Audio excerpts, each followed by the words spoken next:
Catus Maximus here, just going to do a quick video because this is a quick and easy operation of replacing a sanding pad on a 5-inch random orbit finish sander. There's only two things to really keep track of. You can pretty much order anybody's pads. There's essentially three types of pads, three mounting systems. Almost all of them are going to be this 3-bolt, and the 3 bolts shared with like Porter Cable, DeWalt, even Makita. This is a genuine Makita. It's like a standardized spacing for the 3-hole pattern. And like the Makita, this is a Makita. This one I think is an original Porter Cable here, just slightly different than the Makita.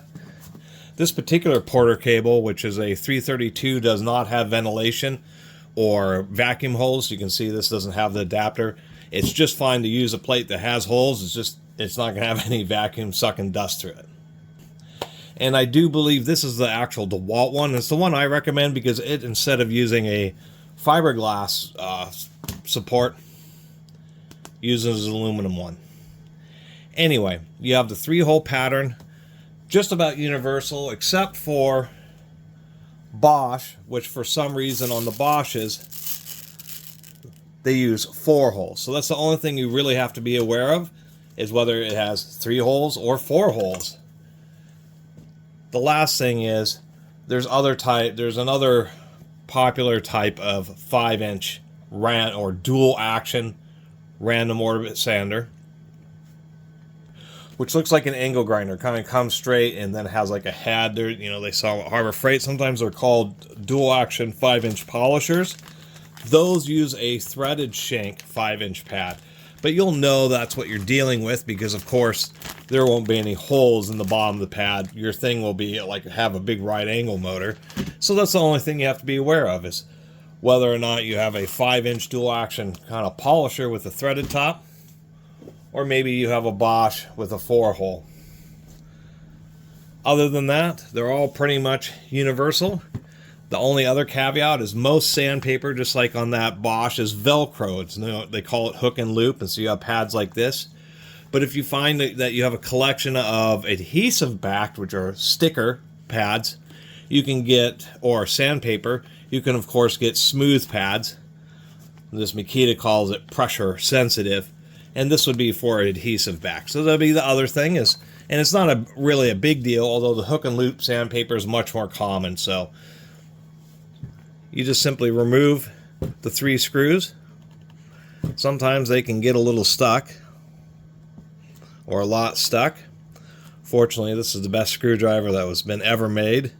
This is the Google Nest screwdriver. I'm actually kidding about it. This is the screwdriver that comes with the Google Nest smart thermostats.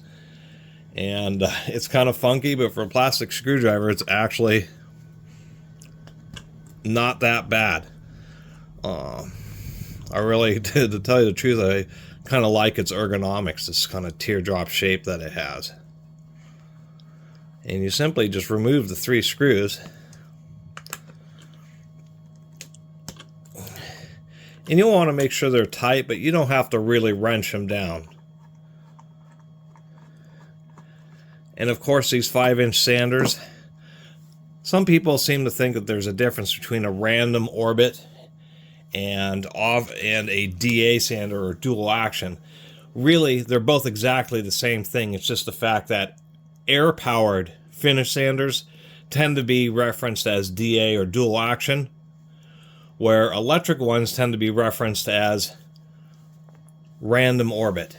But both are the same thing. You have a motor that spins on a cam, as we can see here, as this wobbles around, as I kind of force it. So that's the sanding action that's causing the whole platform to go around in a circle like this. But random orbit sanders leave less marks because not only is it going in this direction, the whole base plate itself can just spin around. So you have the sandpaper, you have the plate kind of spinning like this and going around like a kitchen mixer, like a KitchenAid mixer. It's spinning in 2 different circles at the same time, and so it leaves less marks. And when you pull it apart, you just want to give a feel to make sure this bottom bearing seems to be, this is the bearing that tends to go out the quickest, just because it's right next to where all the sand, so, or all the dust, and tends to get packed in. So you just take your sanding disc of choice. I was going to use the aluminum one, but I'll just use this one. And even though I prefer the increased rigidity of the aluminum one, I actually paused and went and just did a little bit of homework, as I probably should have at the beginning of the video. People like the aluminum ones also for their rigidity, but some posts were commenting on that these that are made out of, that have the fiberglass backing, are more resilient. They said the one Achilles heel of a metal one is, of course, if you drop the sander, then this pad, it will bend the metal, and then you'll have a section of the pad which is bent up, where this here will always remain. Even if you drop it, it will just flex back into its original position. So that explains why the metal ones actually aren't as common. Fortunately, it is standardized hole spacing on these 3-hole ones put on the pad. I don't know why I made such a long video about replacing a pad on a finish sander, but I like to add a little extra detail. And the reason I bring this up is I see these things probably about once a month or once every 2 months for cheap at either garage sales or my junk stores, my usual haunts. So I've started picking them up. Of course, ran into this Bosch, which was, I think I paid $10 for it. This thing is like brand new. I already have one of these Porter cables as well as the polisher style, but ran into this one and just decided I'm going to start picking up and building up a little collection of these random Orbit sanders. And it's always, and I've passed up on them because their pads are like this. They just use this polyurethane foam. We can see this was an original Porter cable that actually has a Porter cable sticker on it. And if we look, we can see that the original Porter cable was indeed a fiberglass composite. So that's all it takes to replace a sanding pad. You always are running into these things with bad pads, and the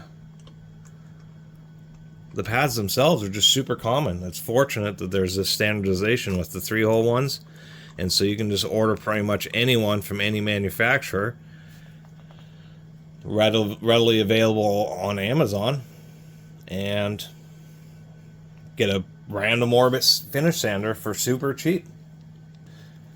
And for reference, the most basic type of finish sander are like these, which are just, a basic finish sander, single action.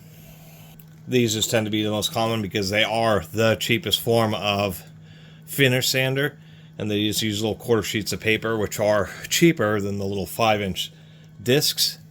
But a dual action or a random Orbit sander is going to give you a better finish than one of these.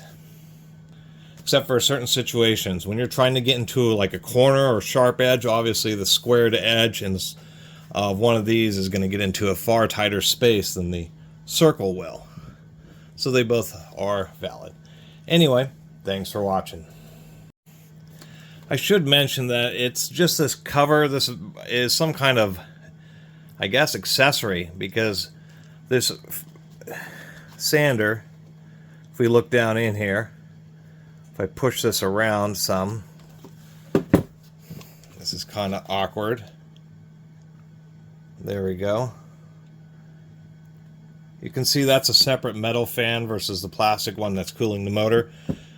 This sander is one that's capable of suction through the pad. And it has a fan. This is just some kind of shroud that doesn't allow that. In this situation, people always kind of wonder, oh, isn't that going to pack up with dust? It's pretty easy. What you do is you just take the pad and you're going to put it on in such a way that instead of aligning with the holes, you're just going to twist the pad so that the holes are blocked when you apply it.